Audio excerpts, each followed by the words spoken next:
day 2. I got the black obsidian still in me. It has not come out. I don't even feel it.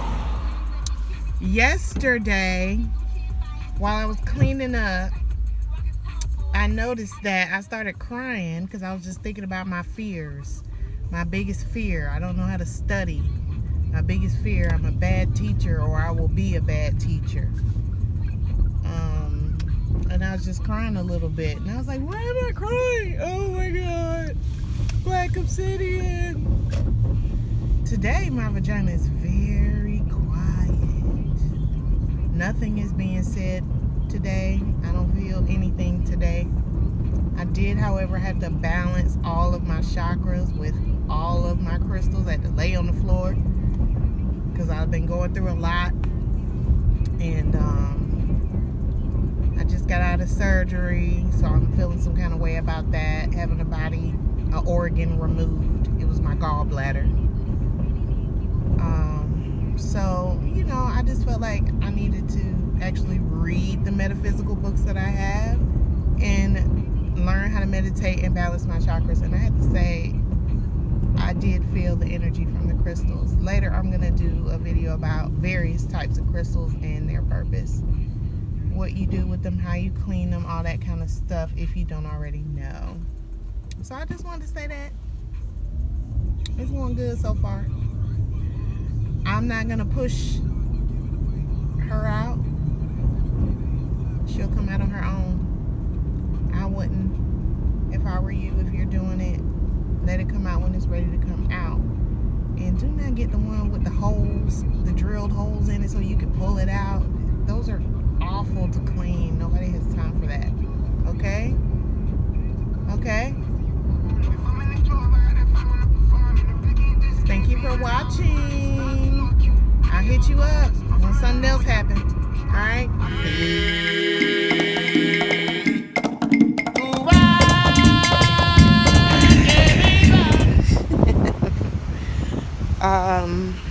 Cuba. Viva la Cuba. Okay, hey everybody. Long time no see. Alright, so let me tell you about this goddamn Yoni egg. I know I'm not really good with my follow through. I'm working on it. So I figured Cuba will be a lovely time to catch up. Tell you what happened with that Yoni egg, the black obsidian. It was my first time using it. It stayed in my body 9 days. 9! And remember, I don't know if I told you this or not, but I was like, well, what do you need from me? What do you want? Because you ain't said nothing, you ain't did nothing. I don't feel no different than my other Yoni eggs. And then once I asked the Yoni egg was like, well, I need to know why you're afraid of me. And I said, because you bring out the worst inside of people. And Black Obsidian was like, but it's for the best. It's for healing. Anyway, that was the last video. This video, I'm telling you about how that shit came up out me, dude. First of all, let's take a look at this and just thank God that we can even see this on Earth. I'll talk about Cuba later. Right now, okay, so Black Obsidian stayed with me for 9 days. I didn't hear much from her. Ooh, she got a fat old ass. Look at that. Can you see? And I'm not even gay. My God. Anyway, I swear I've never seen asses so plump than in Cuba. Anyway, so 9 days. On that 9th day, this is what happened. Let me sit down for a minute so I can concentrate and talk to you, my people, my family. Alright, I'm going to sit down on the sand, talk to you. Okay, so this is what happened. I was at work.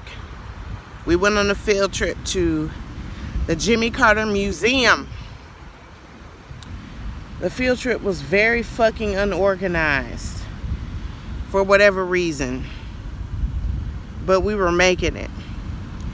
After the museum, we went to the Varsity. If you're from Atlanta, you already know about the Varsity. If you're not from Atlanta, Varsity is like one of the little famous restaurants that you should eat at when you come to Atlanta. If you're into hot dogs and shit like that.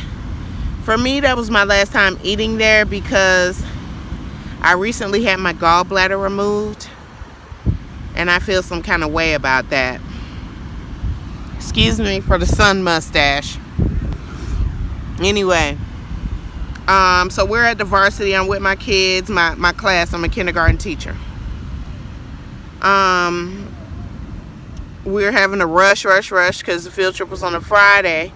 So the Varsity was very, very fucking packed. I don't know why anybody would choose to go to the Varsity on a Friday afternoon. That's when all the fucking tourists come. That's when everybody is like excited to leave work early. That's when everybody wants to go to lunch on payday. So anyway, I get a call from my boss about the time that me and my class are going back to the bus. And, she basically called and started yelling. I won't go into detail about the conversation. But I was very surprised. And I'm the kind of person where if I feel anxiety, I can't really take it. And I will fucking snap on you. Especially if you just come at me crazy. So, I tried to reason with her, but she didn't want to listen. So I said, you know what, you calling at me, yelling at me like this. This is my boss I'm talking about, y'all. You can't be afraid to put people in their place. I don't care how superior they are over your career. A job is a job. A job don't mean shit to God.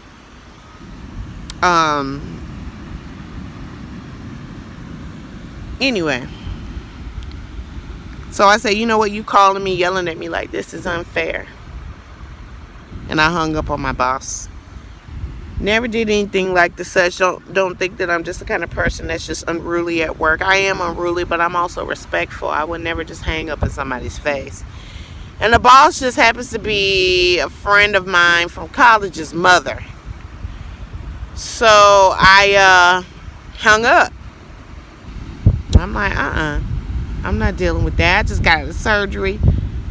This shit unorganized and you calling me, yelling at me like I'm the problem. And when I'm not even the head teacher. Okay. I'm not accepting it. So all day I was thinking, how could I even do something like that? I know that I'm a hippie. I know I'm rebellious, but a lot of the times it's on the low. So Lord, what would make me even do something like that? I go to the bathroom, Yoni egg finally comes out. I'm like, I find it funny that this motherfucking Yoni egg that came out right after I done cussed out my own boss, and now I'm fearing for my job, fearing if I'm never ever going to see my students again, because I don't have any kids, so they're my kids. And I said, well, whatever will be, will be. Later, I looked up Black Obsidian again, and it said psychic protection against negativity from the environment and a bunch of other things. But that let me know right there the Black Obsidian was protecting me from negativity in my environment. So it let me know that I did the right thing. And having the courage to hang up on my boss, that was all Black Obsidian. That was not me. That was not me. I promise you. Because I'm more passive aggressive. So she was protecting me from negativity. She was protecting me not necessarily from evil, but just negativity, period. Just things that are psychically out to harm me, whether they know it or not. Or just things that are not good for me. So I said thank you to Black Obsidian for protecting me and giving me the courage to stand my ground. As of now, I have not gotten fired yet. I thought I was going to get fired that day. I thought they was going to pull me in the office and fire me. But when I got back, I thought my boss was gone. But word on the street later on that day was that she was there. She was still there. She was just in the office. So the power that I possessed to do that with no apologies scared the motherfucking shit out of her. And those weren't my intentions. My intentions were to stand up for myself, or just, really, I was trying to explain myself, but she didn't want to listen. And if people don't want to listen to you, you can't make them. So that's what Black Obsidian did for me. Black Obsidian served as a psychic protection. It wasn't necessarily even to pull the bullshit out of me, because like I said, I've been through therapy. I wear stones. I've done things. God damn, she got a fat old ass. I wish I could record that shit for y'all, but I gotta get my piece out before I... Damn, and now she putting on shorts. God damn it. Why can't I have a booty like that? Anyway, so that was the purpose of that stone. Basically, I was in a whole lot of negativity shit at work. Didn't know why. Thought I was the problem. Thought I didn't fit in. Thought blah, blah, blah, blah, blah, blah, blah. Black Obsidian was like, no, bitch, you're not the problem. I got to protect you from all these spirits around you that you don't even know about. And once I did that, her job was done. And she came right on out as soon as I got back to the school. So that's what happened with Black Obsidian. I feel so much better. I feel fearless. I feel like no matter what I lose, I'm going to be okay. I lose a job, I'll be okay. I lose clothes, I'll be okay. I lose money, I'll be okay. I lose my car, I'll be okay. None of those things are important. None of them are. I hope you try it. Of course, it's going to do something different for you because we're all different people. But I just wanted to share that with you. Also, I want to say it's safe to come to Cuba, black people, Americans. I don't care if you're black, white, Hispanic, whatever. It's safe to come to Cuba. And it's also very cheap. So anyway, this video is about 10 minutes. I don't want to do it too long because we don't have that kind of attention span, right? So I'll end it here. Peace, love, light. I will holler at you during my next experience. I don't know what it's going to be, what it's going to contain. It could be another Yoni egg. It could be on some Bruja shit. I did discover a lot of Bruja shit while I was here because Cuba is the home of Bruja shit. Okay? It's home of Lushimi or Leukemia or Lucimi, however you pronounce it. And I was glad to be able to come here. The people are nice. It doesn't matter if you don't speak Spanish. You'll be good to go. So, I will see you another time. Please don't forget to like, subscribe, hit me up, ask me questions. I don't care. Do whatever you feel like you need to do. If you're watching this video, especially all the way to the end, that means you're my tribe. So that means that I'm here to serve you. Okay? All right. Peace.